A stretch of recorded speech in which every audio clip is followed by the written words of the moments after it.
Everyone laughed at the man when he dragged a rusty abandoned airplane onto his lot. Neighbors mocked him, insisting he had turned the yard into a junkyard. But when they looked inside for the first time, they froze in shock. No one expected to see this. Subscribe to the channel and tell us in the comments where you're watching this video from. Isaac Johnson had always believed that his life would follow the same steady rhythm until his final days. He was not a man of sudden changes or risky ventures, but rather one whose identity had been forged in the humming workshops of the aviation plant where he worked for over 4 decades.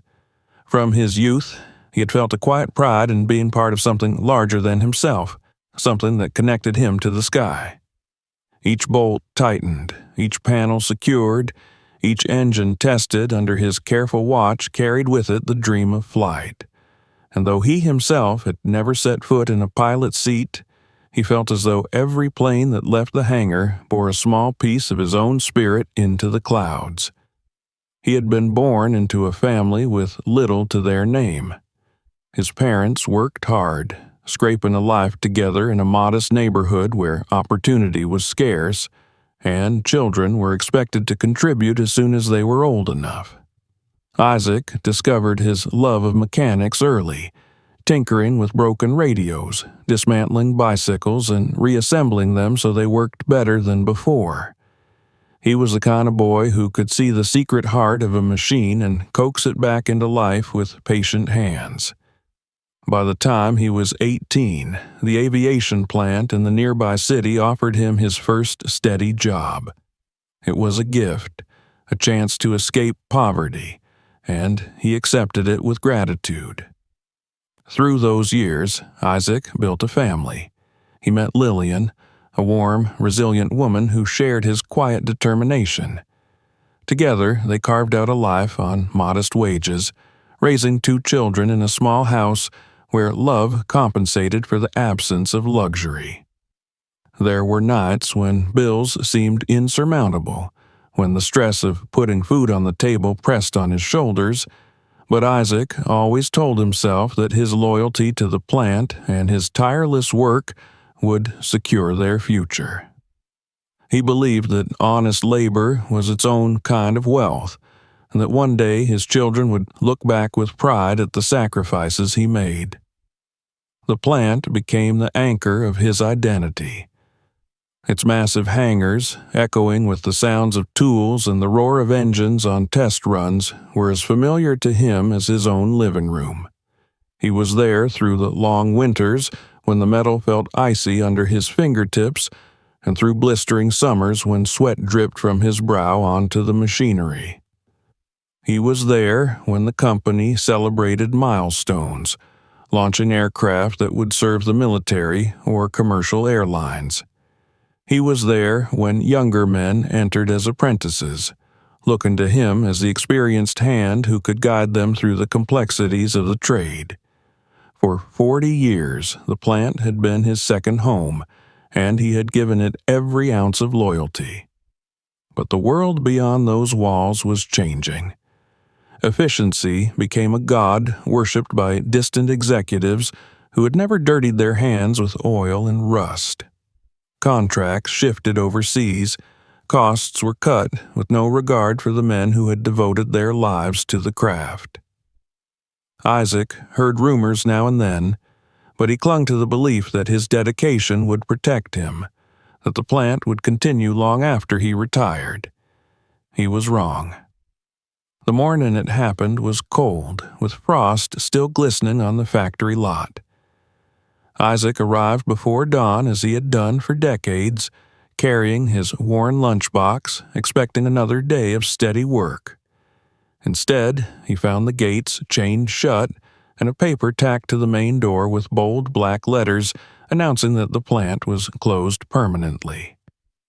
No warning, no explanation, just the finality of ink on paper.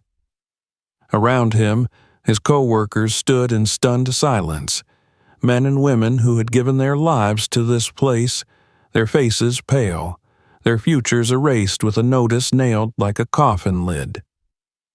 Isaac's hands trembled as he read the words over and over, unable to comprehend how 40 years of loyalty could dissolve so quickly into nothing.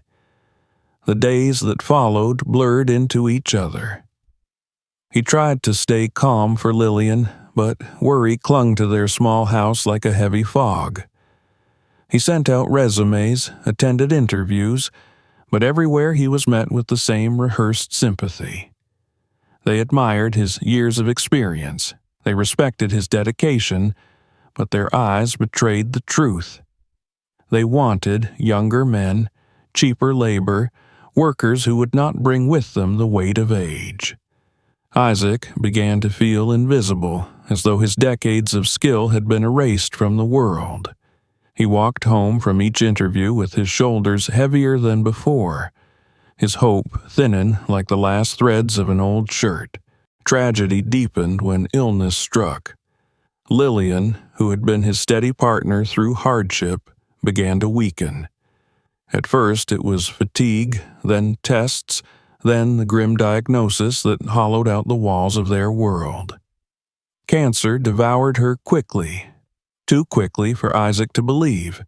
He watched helplessly as the woman who had shared his life slipped away, leaving behind a silence so profound it echoed louder than any factory floor. When she was gone, the house that once held laughter and warmth became a cavern of grief. His children, now grown, lived far away with families of their own. They called when they could, but the distance was more than miles. It was the separation of lives that no longer intertwined. Isaac faced the nights alone, haunted by memories, the bed beside him empty. Bills continued to arrive. His savings dwindled, eaten away by medical expenses and the daily cost of survival. With no steady income, eviction became inevitable.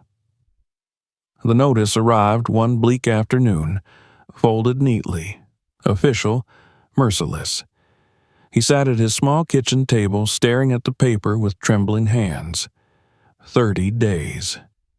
After 30 years in this house, he had 30 days to leave.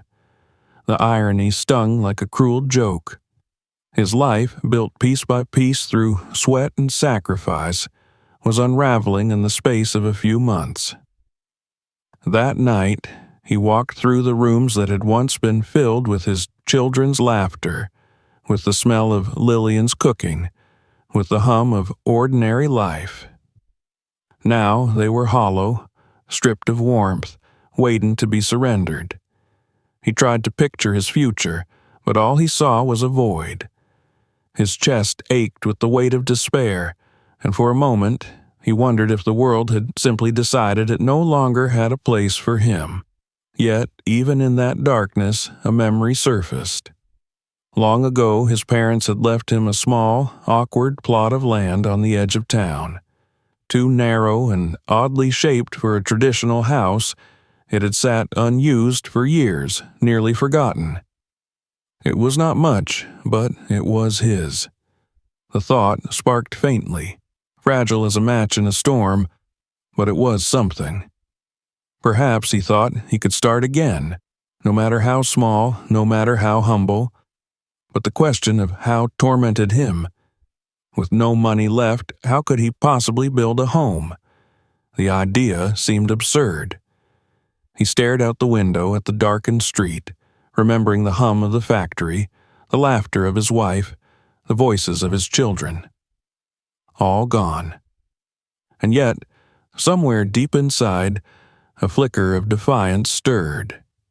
He was not ready to vanish, not ready to surrender completely to the world's indifference.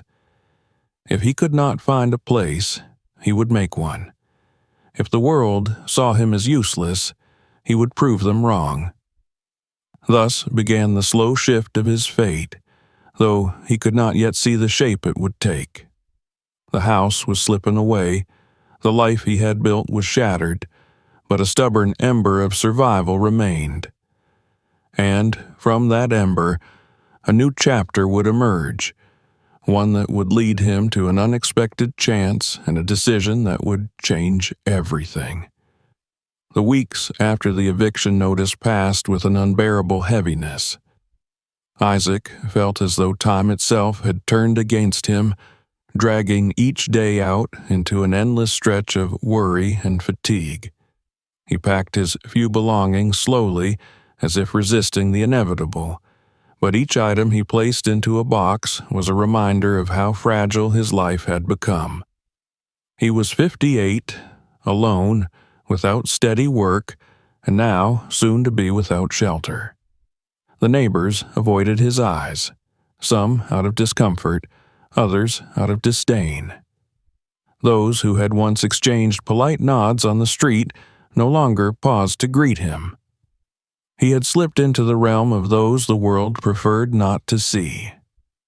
At night, he lay awake on his worn mattress, staring at the ceiling, listening to the creaks of the house that no longer felt like his own. He thought of Lillian, of how she had always found a way to keep hope alive even in the hardest years. She would have reminded him that nothing stays the same forever, that sometimes the only path forward begins at rock bottom. But without her voice to steady him, the silence grew sharp and unbearable. When the day finally came to leave, Isaac carried his boxes out one by one, loading them into a borrowed truck. The rooms echoed emptily, stripped of furniture and memory, the floors bearing the scuff marks of decades. He closed the door behind him and left the key on the counter for the landlord. With that gesture, 30 years of stability ended, and a new, uncertain journey began. For several nights he drifted between the kindness of acquaintances and the hard benches of shelters. The loss of privacy, the weight of other people's misery pressing in around him, gnawed at his spirit. He had been a man of dignity, a craftsman with skill and pride. Now he was reduced to waiting in line for a bed, for a meal, for the bare minimum. Each morning he searched for jobs, for any work that would take him, but the answers were the same. Too old, overqualified, not the right fit. He began to feel like a shadow, overlooked and forgotten. It was in the middle of this bleak routine that he stumbled across the advertisement. He had been scanning through a crumpled newspaper left behind on a bus seat, more out of habit than expectation, when a small notice caught his eye. For sale, aircraft fuselage, old and unused, price negotiable. The words seemed absurd at first. Who would want the rusting skeleton of a plane? But the thought clung to him, strange and persistent. He could almost picture it, standing there on his parents' neglected plot of land. A shell, yes, but a shell with potential. That night he lay awake again, but this time his mind raced with visions. The idea seemed reckless, even foolish. He had so little left. Would it be madness to spend it on something the world considered junk? And yet, he remembered the plant, the way he had coaxed life out of metal day after day. Machines, to him, had always been more than lifeless parts. They had spirit. They had endurance. If he could work with engines and wings, why not with this? For days he wrestled with the decision, his dwindling savings a constant reminder of the risk. Finally, with resignation but also a flicker of resolve, he made the call. The seller was almost surprised to hear from a serious buyer. The price was low, nearly symbolic, because nobody else wanted it. Isaac scraped together the last of his money and signed the papers. The fuselage was his. Arranging transportation was another ordeal. He leaned on the generosity of one of the few friends he still had, who helped him contact a company with a crane and truck willing to move the massive body of the plane. On the morning it was delivered, Isaac stood on the edge of his inherited plot, watching as the machine groaned and lifted the corroded cylinder of metal onto the overgrown grass. It was enormous, weather-worn, its windows shattered, its paint peeling. To the casual observer it was nothing but a carcass. To Isaac, it was a beginning. The neighbors gathered quickly, drawn by the noise and the sight of something so strange arriving in their quiet community. They stood on their porches, arms crossed, whispering and pointing. Phones appeared, capturing pictures and videos. Laughter carried across the street. "A junkyard," someone muttered loudly enough for Isaac to hear. Children giggled, calling it a giant trash can. By evening, images had appeared online, mocking the man who had dragged a broken airplane into their midst. Isaac felt the heat of shame rise in him, but he forced himself to stand tall. He knew what they saw, a wreck, an eyesore, but he also knew what they could not yet imagine. This fuselage was not the end of his story. It was the raw material for a new life. He touched the cold metal with his calloused hands, feeling the weight of its history, and whispered a silent promise to himself that he would make it into something no one could laugh at. That night, inside the hollow shell of the plane, he unrolled his thin blanket and lay on the hard floor. Wind whistled through the broken windows, and the air smelled of rust and decay. Yet, for the first time in months, Isaac felt a strange sense of purpose stirring in his chest. This place was his, no matter how much the world mocked. He closed his eyes and listened to the hum of memory, to the engines he had once helped build, and imagined that one day this lifeless husk would hold warmth and light again. The journey ahead would be harsh, filled with labor and loneliness, but as he drifted into uneasy sleep, Isaac knew he had chosen his path. Out of ruin, he would carve renewal, and from this abandoned shell of a machine, he would build not just shelter, but proof that even those discarded by society could still rise. The first weeks inside the fuselage were the hardest of Isaac's life. The great metal cylinder loomed over his small plot of land like a monument to failure, and each day the neighbors' stares reminded him of what they thought of him. They walked past slowly, some shaking their heads, some laughing openly, and children ran across the edge of his property, tossing stones or shouting insults as if his presence were a spectacle meant for their amusement. Every step outside was a reminder that he had become the old man with the junk plane, a figure of ridicule in the eyes of people who barely knew him. The inside of the fuselage was no refuge in those early days. The hollow shell carried every sound, amplifying the scrape of his boots on the metal floor, the whine of the wind through broken windows, the creak of the battered frame. At night, he lay on the thin blanket he had salvaged, staring into the darkness, the air damp and cold. The smell of rust filled his nostrils, mingling with the faint odor of gasoline and oil that clung to the walls from its former life. He shivered under his worn coat, listening to the rain that drummed on the curved roof, water dripping through seams onto the floor. Sleep came only in short bursts, broken by the chill or by sudden noises outside, as mischievous children banged on the hull and ran away laughing. He thought often of the house he had lost, of the warm kitchen where Lillian once stood humming as she cooked, of the evenings when the family gathered around the television, their lives simple but whole. Now, all he had was this wreck and the bitter knowledge that no one in the world cared if he survived the winter. But each morning, despite the heaviness in his heart, he rose with determination. He told himself that if he could endure the noise of ridicule, he could also endure the silence of loneliness. The neighbors' disdain grew louder as time passed. One morning, Isaac woke to find bright spray paint scrawled across the fuselage, words mocking him, laughing at his so-called home. He stood for a long time, staring at the red letters, anger burning in his chest. For a moment, he thought of leaving. of abandoning this foolish dream and slipping into the anonymity of the shelters where no one knew him. But then he remembered the plant. Remembered how many times he had faced broken machinery that others dismissed as scrap, only to coax it back to life with his own hands. He realized that this fuselage was no different. If others saw it as worthless, then it was his task to prove them wrong. Slowly, he began the work. At first, it was nothing more than clearing debris, sweeping out the layers of dust and rust flakes that coated the floor.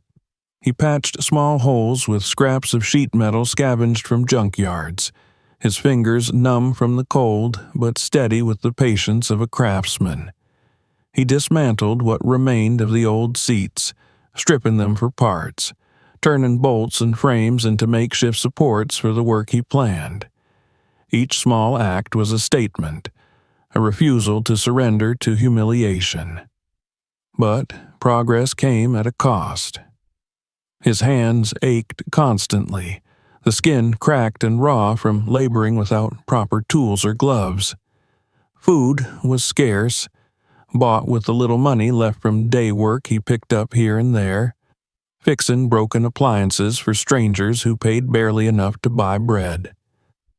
Still, each night as he looked at the small section of floor he had cleared, at the corner he had made livable, he felt a spark of pride.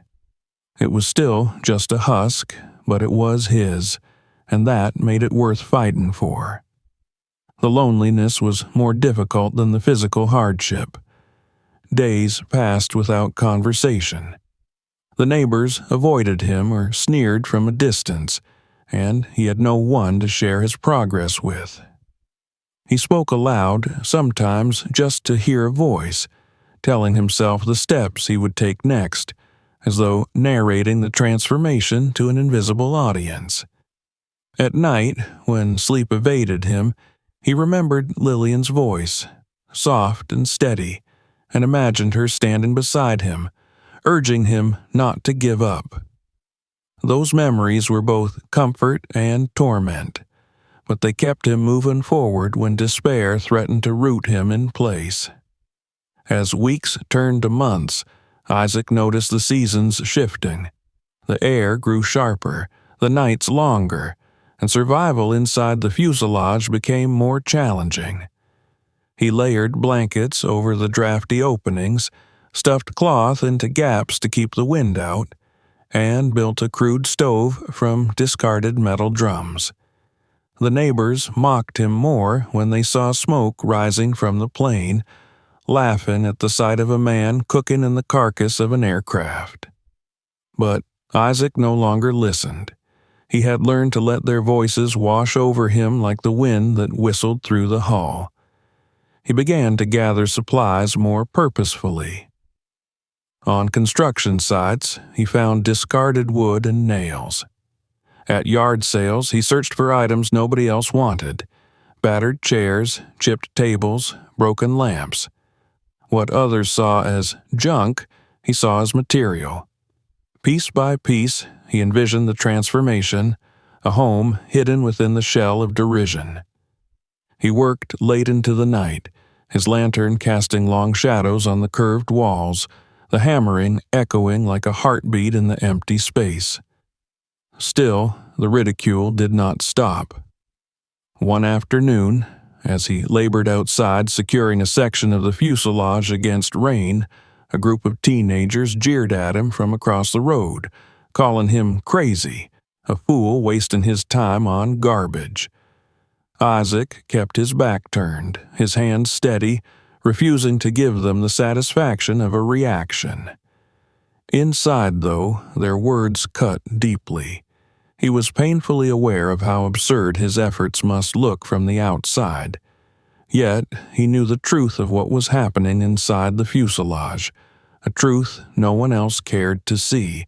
At night, when he finally lay down on his makeshift bed, exhausted beyond measure, he would close his eyes and imagine the future.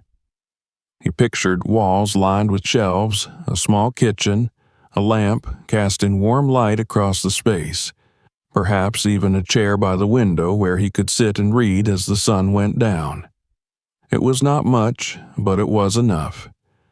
In those visions, he found the strength to face another day of mockery, another day of labor. Isaac's world had shrunk to this narrow strip of land, the metal shell that everyone else despised, but in his mind it had become the stage for a quiet battle. It was him against despair, him against the judgment of the world.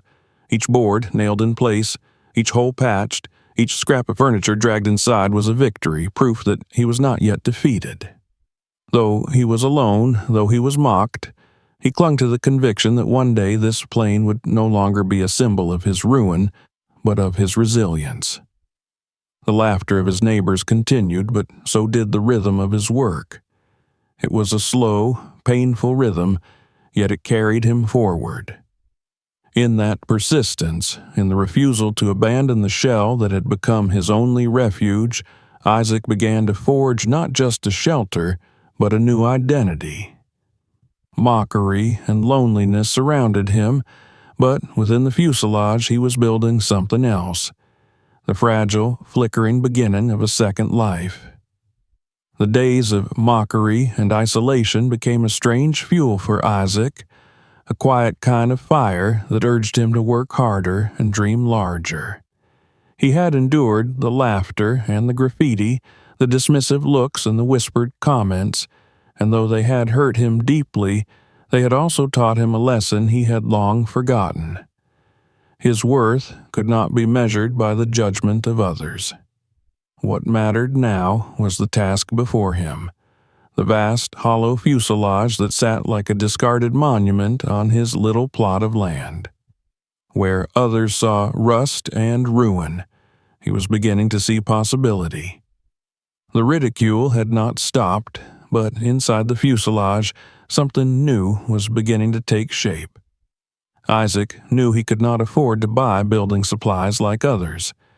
His only option was to salvage, to comb through places where society had tossed aside its unwanted scraps. Every morning he left the fuselage with a battered cart and a canvas bag slung over his shoulder. He walked for miles, searching construction sites where workers piled broken boards and discarded bricks, visiting junkyards where old appliances were stacked in rows of twisted metal, and wandering the neighborhoods on garbage days when people left out furniture they no longer wanted. He became invisible in plain sight, the quiet figure who stooped to lift broken chairs or bent nails, the man neighbors shook their heads at when they saw him dragging home yet another burden of refuse. But Isaac did not mind. To him, these pieces were not waste. They were fragments of the future he was building. The first great change came when he found a pile of discarded wood planks at a half-finished construction site. The boards were weather-stained and uneven, but to Isaac they were perfect. With patient effort, he hauled them home in bundles, his back aching from the weight. For days he worked inside the fuselage, laying them across the cold metal floor, cutting and fitting them together until the echo of his footsteps softened, and the space began to feel less like a tomb. That floor became the foundation of his hope, a small island of warmth against the chill steel that had once been his prison. He moved on to the walls, scavenging panels of plywood, sheets of insulation tossed aside by builders, and scraps of carpeting that others found too worn to keep. Piece by piece, he lined the interior, covering jagged edges, sealing gaps where the wind had once whistled.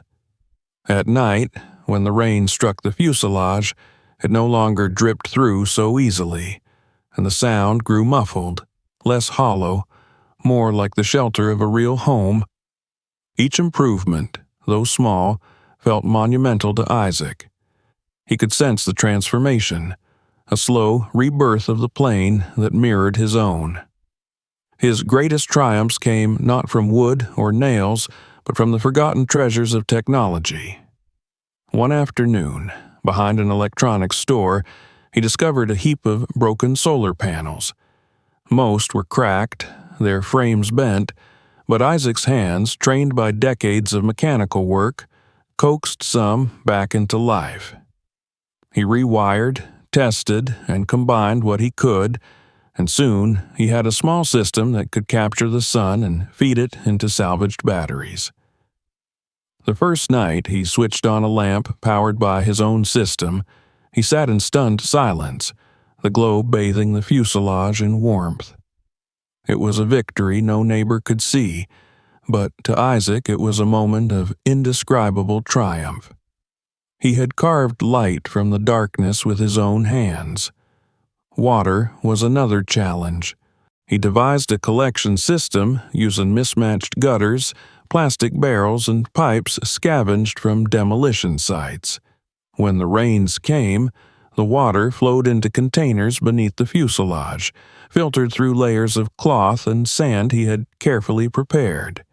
It was not perfect, but it gave him independence, a sense that he was no longer entirely at the mercy of others. He had built something sustainable, something functional, and each piece of it came from what the world had rejected. Inside, the space grew steadily more livable.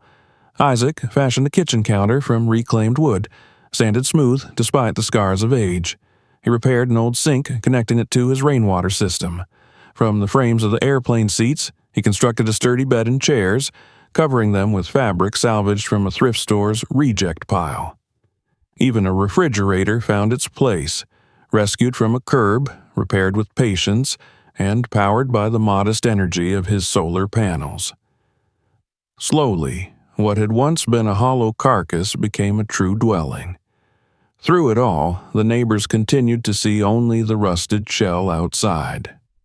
They muttered about property values, called him eccentric, and joked about the old man living in a metal tube. Some children still shouted insults as they passed, though fewer dared to come close after seeing the persistence with which Isaac defended his home. He paid them no mind. The ridicule had faded into a background noise, distant and unimportant, compared to the symphony of creation unfolding within the fuselage. Nights inside became different.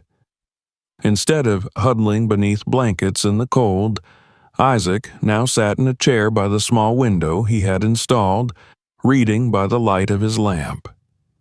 The rainwater trickled steadily into barrels outside. The faint hum of the refrigerator filled the air, and the wind no longer clawed at him through broken seams.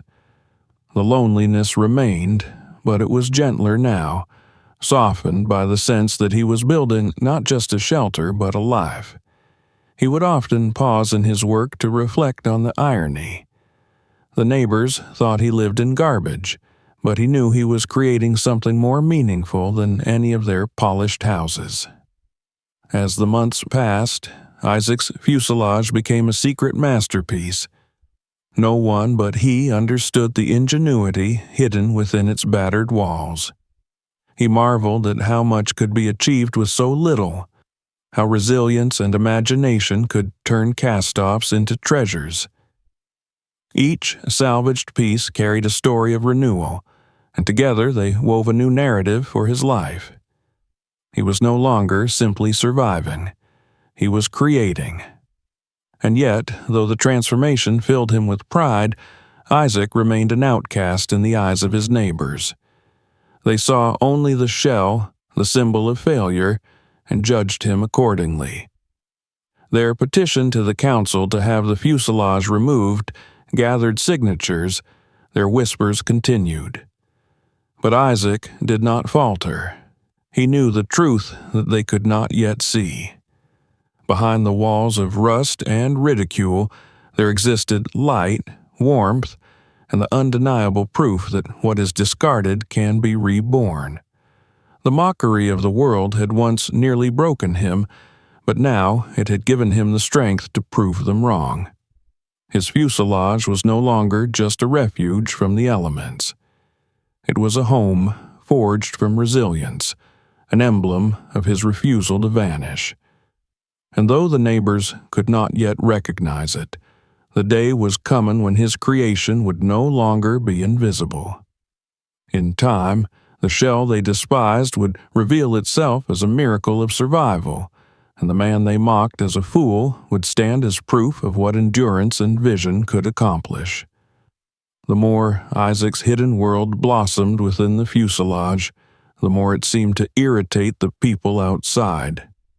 From the street, the shell still looked the same, rusted, weather-stained, scrawled with the remnants of childish graffiti. But inside, it had become warm and orderly, a space filled with light and the hum of life.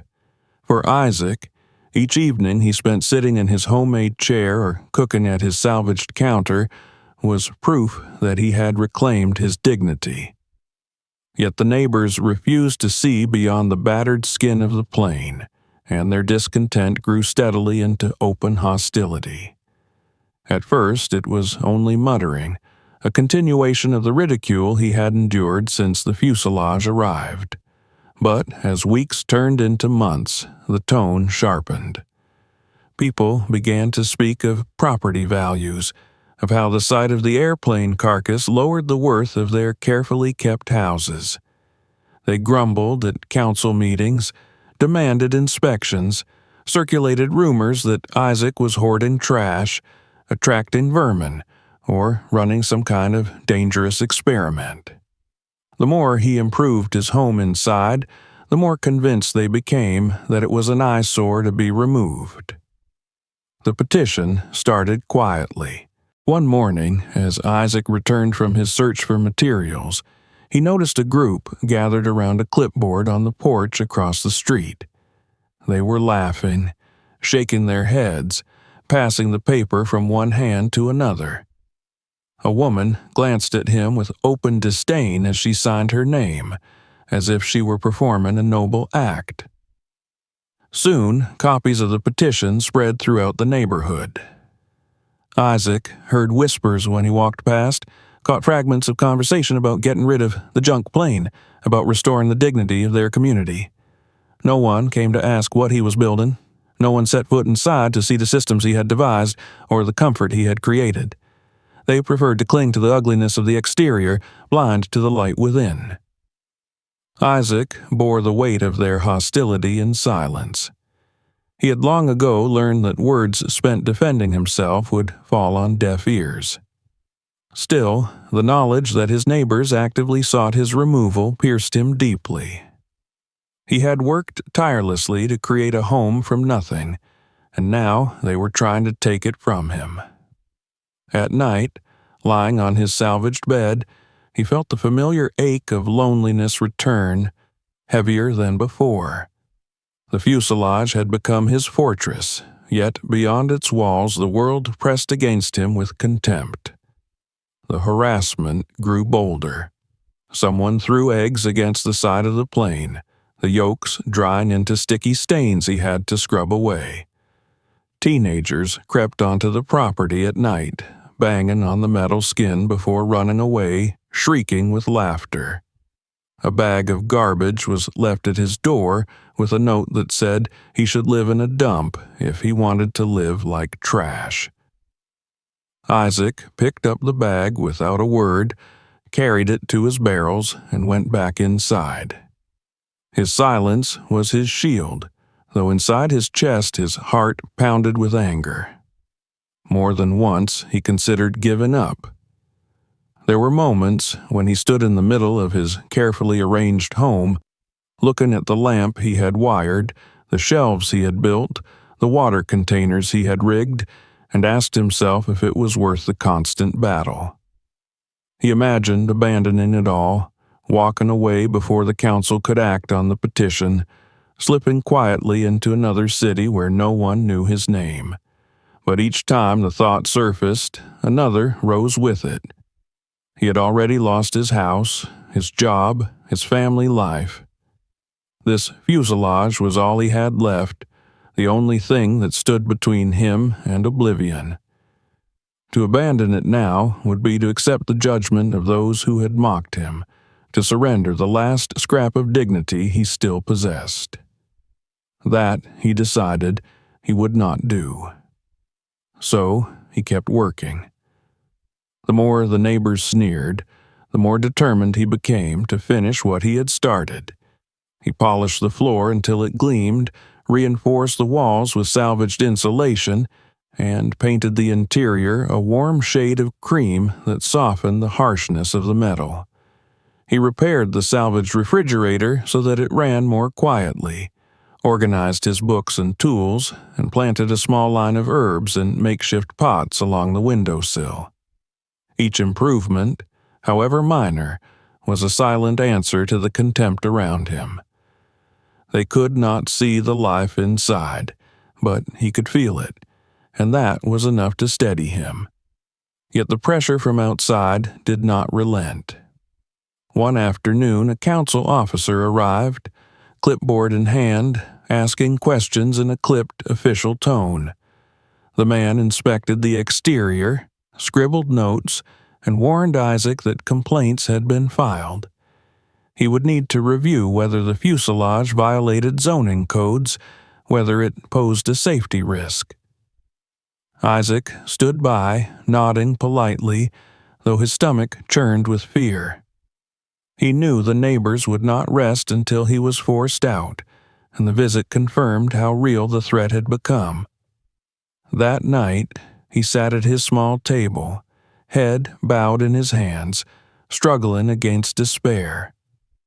The weight of years pressed down on him, the plant that had cast him aside, the wife who had died too soon, the children who were distant, the house that was gone. Now, even the home he had built with his bare hands was in danger. He felt as though the world had conspired to erase him, to declare that a man like him had no place left. But, as the hours stretched on, anger began to replace despair. He thought of the decades he had given to his work, the skill in his hands, the ingenuity that had built this home out of cast-offs. He thought of the resilience that had carried him through grief and poverty, and he knew then that no petition, no laughter, no note from the council could strip him of what he had created. They could not see the value of it now, but he believed that one day they would. So he rose from his chair and walked the length of the fuselage, his eyes moving across the lighted space he had transformed. The warmth of the lamp glowed on the walls, the hum of the refrigerator whispered in the corner, the faint smell of herbs filled the air. This was not trash. This was not ruin. This was proof of survival. Proof that what had been abandoned could live again. In that moment, he vowed to hold fast no matter what storm the world sent against him. And a storm was indeed coming. It gathered quietly on the horizon, unseen by those who laughed and mocked, but soon it would descend upon the neighborhood with a force that would strip away every illusion of safety. When it came, the neighbors who scorned him would look upon his home with different eyes, and the man they had tried to drive out would become the one they turned to in desperation. For now, Isaac endured their contempt in silence, but destiny was already shifting, preparing to reveal the true strength hidden inside the rusted fuselage. The tension between Isaac and the neighborhood had reached its highest point when the sky itself began to change. For weeks, whispers of a severe storm had filtered through the news, at first dismissed as the exaggerated warnings that so often passed with little consequence. But this time there was an urgency in the voices of the meteorologists, an insistence that this was not a storm like the others. Warnings grew louder with each passing day, advising people to stock supplies, to brace for winds that could topple trees and rains that could flood streets. The neighbors, who had spent so much of their energy trying to force Isaac and his fuselage out, were suddenly consumed by their own fears. Isaac felt the shift in the air before the first raindrops fell. Years of working outdoors had made him sensitive to changes in weather, and there was a heaviness now that spoke of something relentless and unstoppable. He spent the days before the storm strengthening his home, securing every seam and reinforcing every weak point in the fuselage. The same neighbors who laughed at him for building walls inside a plane now scurried to board up their windows, to buy bottled water and batteries, their faces tight with worry. Some glanced across at him as he worked, perhaps wondering if the strange steel shell might withstand more than their fragile wood and glass. When the storm finally arrived, it did so with a fury that silenced even the most skeptical. The wind rose with a howl that seemed to tear through the marrow of the earth itself, rattling rooftops, snapping branches, and hurling debris across streets. Rain fell in sheets, relentless, turning roads into rivers and backyards into ponds. The power lines swayed, sparks flew, and then one by one the lights in the neighborhood went dark. Entire blocks were swallowed in blackness, and the only sound was the roar of wind and the hammer of rain. Inside the fuselage, Isaac sat in the glow of his solar-powered lamp, listening to the storm batter against the steel walls. The fuselage groaned and shuddered, but it held firm. The work he had done, sealing cracks, strengthening the frame, anchoring it to the ground, now showed its worth. Water flowed down the channels he had built into barrels outside, and though the wind shrieked and rattled at the windows, inside there was a sense of safety. For the first time in years, Isaac felt that the world outside could rage as it pleased, and he would endure. The neighbors, however, were not so fortunate. As the days passed, their houses remained dark, their refrigerators warm, their devices drained of power. Without light or heat, fear settled heavily over the community. Families huddled in candlelit rooms, listening to the wind, hoping for relief that did not come. Medicines that needed refrigeration spoiled, medical devices could not be charged, and tempers frayed as food supplies dwindled. On the third night, when the rain finally eased for a moment, the silence of the blackout was deafening, broken only by the sobs of children and the low murmur of worried parents. It was on the fourth day that Isaac heard the knock. He opened the door of the fuselage to see Barbara and Frank, the elderly couple who lived 3 houses down. Their faces were drawn and pale, Frank clutching his side as if holding himself together. Barbara explained in a trembling voice that Frank's insulin needed refrigeration, and without it he would not last much longer. They had heard rumors whispered by children that Isaac's strange home still had power. With nothing left to lose, they had come to him, pride swallowed in desperation. Isaac stepped aside without hesitation. The sight of their worn faces reminded him of his own vulnerability, of the countless nights he had feared losing everything. Inside, Barbara stopped in astonishment. The glow of the lamp, the gentle hum of the refrigerator, the warmth that filled the space, it was nothing like what she had imagined when she had seen the rusty fuselage from the outside. Her eyes filled with tears as Isaac cleared space for Frank's medicine in the refrigerator, assuring them silently through his actions that they were safe here. Word spread quickly. By evening, there was another knock, then another. A family with young children came, carrying flashlights dimming with their last batteries. A man arrived holding a small medical device that needed charging. Neighbors who had signed the petition against him now stood at his door, asking if they could come inside, if only for an hour of light and a place to breathe. Isaac let them all in. He made no speeches, offered no reproach. He simply welcomed them, guided them to seats fashioned from salvaged chairs, and showed them the outlets where they could charge their devices. The fuselage that had once been mocked as an eyesore transformed into a sanctuary.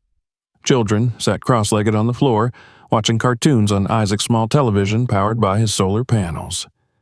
Parents sighed with relief as they felt cool air circulate from a fan he had rigged into the system. Laughter, tentative at first, began to ripple through the space, a fragile sound born of relief. For the first time, the neighbors saw not the rusted shell, but the brilliance of the systems Isaac had built. Day after day, the fuselage remained the heart of the powerless neighborhood. Isaac shared what he had, cooking simple meals for those who brought food, explaining to curious visitors how his water system worked, how the panels fed the batteries, how nothing inside was bought new but salvaged and restored. People who had once avoided his gaze now leaned forward eagerly, listening to every word as if realizing for the first time that wisdom and ingenuity had been living among them all along. For 11 days, while the city struggled to restore power, Isaac's home became a beacon. The same walls that had echoed with loneliness now echoed with conversation, with the soft laughter of children, with the gratitude of people who had once turned their backs on him. Each evening, as the lamp cast its steady glow, Isaac looked around at the faces illuminated in its light and felt a quiet satisfaction. He had not built this place for them, but it had become theirs all the same. In their need, they had finally stepped inside, and in doing so they had discovered the truth he had known all along, that value lies not in appearances, but in resilience, in the capacity to turn ruin into refuge. When at last the storm's aftermath was cleared and the power flickered back into the houses of the neighborhood, people returned to their own homes. But something had changed. They no longer looked at the fuselage with contempt. They looked at it with respect, with a lingering awe for what Isaac had done. The petition, once filled with signatures, was forgotten. In its place came offers of help, voices of support, and gestures of gratitude. Isaac watched them go, the silence returning to his home once more, but this time it was different.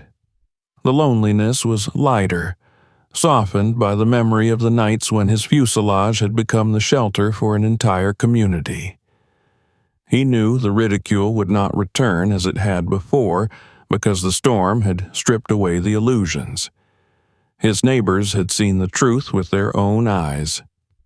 And in that truth, both Isaac and the fuselage had been transformed forever. When the lights finally returned to the neighborhood and the hum of electricity spread once more through the streets, the storm had already left its permanent mark. For 11 days, Isaac's fuselage had been the pulse of survival, the unlikely sanctuary where medicine had been saved, phones had been charged, and hope had been sheltered from the darkness. Now that normalcy crept cautiously back into daily life, the neighbors carried with them a new awareness, one they could not discard as easily as they had once discarded their judgments of the man who lived inside a plane. They no longer passed his property with sneers or whispered laughter. Instead, they slowed their steps, looked at the fuselage with softened eyes, and sometimes even raised a hand in greeting. Isaac noticed these changes, though he neither sought nor demanded them. He had not built his home to earn their approval, but now that respect had arrived, he accepted it with the quiet dignity of someone who had endured long enough to see truth come full circle. The petition that had once gathered signatures to have his fuselage removed was quietly withdrawn, never mentioned again. In its place, conversations arose about how remarkable it had been that his strange home had kept the neighborhood alive during the storm. Neighbors who had once crossed the street to avoid him now came forward to offer small tokens of thanks. Barbara brought him baked bread, saying she owed him her husband's life. Others arrived with tools, lumber, or paint. gifts to help him continue the work they now realized was not madness, but ingenuity. Where there had been isolation, a sense of community began to blossom. One Saturday morning, Isaac awoke to the sound of voices outside and stepped out to see a group of neighbors gathered with brushes and buckets of paint. They had decided, without being asked, to help him restore the fuselage's exterior.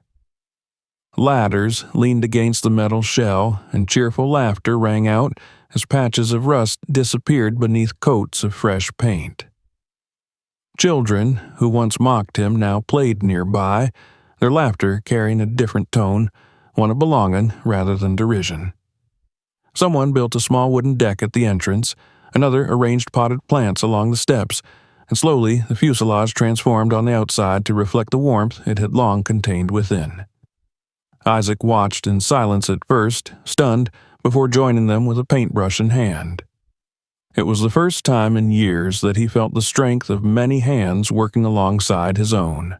Barbara, once settled back into her own home, wrote about the experience in an article for the local newspaper. She described the storm and the man who had been scorned but whose resourcefulness had saved them all.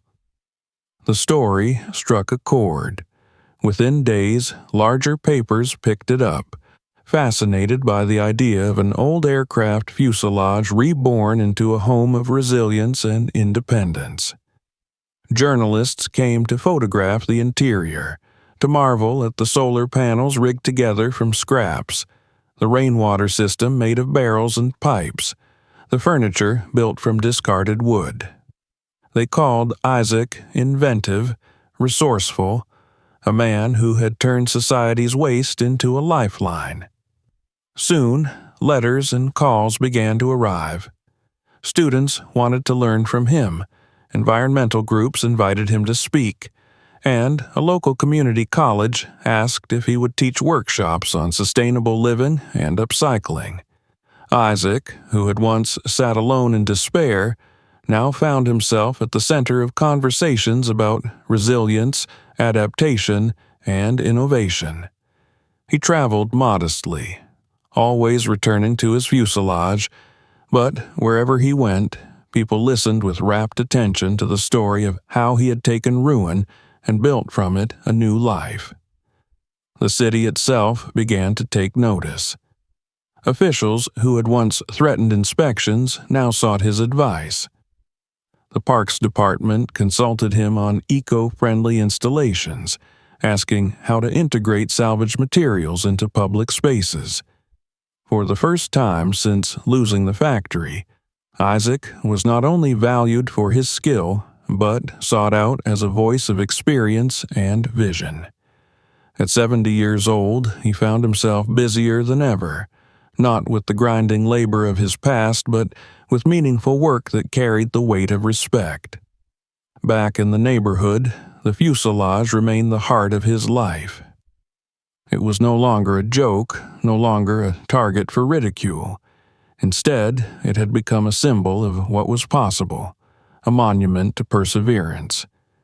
People visited often, some bringing their children to see how the systems worked, others coming simply to sit with Isaac and listen to him speak. He welcomed them all, not with pride or arrogance, but with the quiet generosity of a man who had once been forgotten, and now knew the value of connection. Isaac himself changed as well. The loneliness that had haunted him after Lillian's death and the loss of his home began to fade. He still missed her voice, still thought of her when he sat quietly at night, but now the silence no longer crushed him. It had been filled with laughter, gratitude, and the knowledge that he had touched lives beyond his own. His children, hearing of his story through the spreading articles, called more often, their voices filled with surprise and admiration. Though distance remained, he no longer felt entirely alone. In the evenings, when the sun dipped low and the light streamed through the windows he had once installed with aching hands, Isaac often sat by his small table and reflected, The fuselage that had seemed a last desperate refuge had become the very thing that lifted him into a new life. It was not simply a home, it was proof that survival could be turned into inspiration, that what the world discards can become the foundation of renewal. The storm had been cruel, but it had also been a revelation. It had torn away the shallow judgments of appearances and revealed what truly mattered: ingenuity, resilience, and the willingness to open one's door to others in need. His neighbors had seen it firsthand, and the lesson would remain with them. For Isaac, the storm had brought not only vindication but a rebirth of purpose. He had thought his story ended when the factory closed, when Lillian passed, when the house was taken away. But now he knew that life had simply been waiting for him to discover a different kind of flight. The plane that would never again soar through the skies had given him wings in another way. It had carried him from despair into recognition, from mockery into respect, from loneliness into community.